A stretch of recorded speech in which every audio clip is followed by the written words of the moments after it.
of the company's Appointment and Remuneration of Managerial Personnel Rules 2014, including amendment made thereto, accompanied by the template form number MR3 prescribed under the rules. In order to understand the topic is more detailed practically way, we shall take examples that suppose I am Company Secretary and Compliance Officer of the listed company known as Suffer or Seek Limited, wherein our audit committee given me task to initiate the process of inducting the Secretarial Auditor, hereinafter referred to as assignment.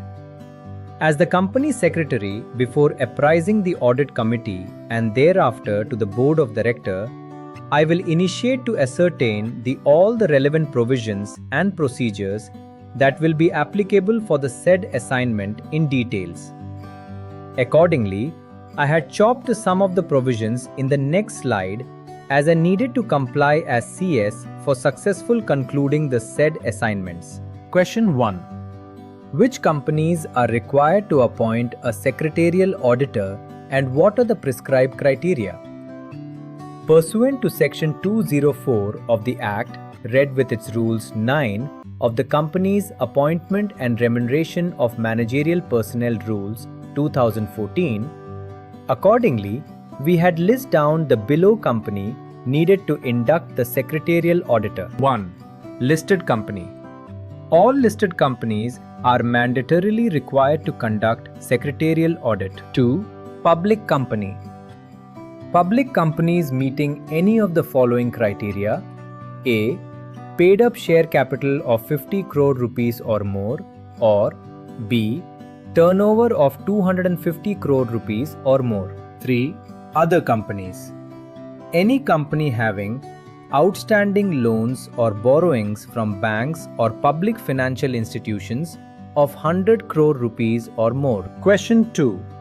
Is any format/template prescribed for furnishing the Secretarial Audit Report? If yes, where is it required to be attached? Answer: yes. A specific format is prescribed for the Secretarial Audit Report. For public companies and other applicable companies, excluding listed entities under LODR framework, pursuant to Section 204 of the Companies Act 2013, read with Rule 9(2) of the Company's Appointment and Remuneration of Managerial Personnel Rules 2014, the Secretarial Audit Report must be prepared in Form MR3. Further, as per Section 134(3) of the Companies Act 2013, the Secretarial Audit Report in Form MR3 is required to be annexed to the Board's report in case of public companies and other applicable companies, in accordance with the provisions of the Companies Act 2013. However, in the case of listed companies, the reporting requirements are governed separately by Securities and Exchange Board of India, which prescribes a different format for compliance reporting, that is, Secretarial Compliance Report, under its Master Circular dated January 30, 2026. The Board of Directors must provide explanations or comments on any qualifications, observations, or remarks made by the Secretarial Auditor in the report. Question 3. Who are liable under Section 204? What is the penalty for non-compliance with Secretarial Audit provisions under Section 204?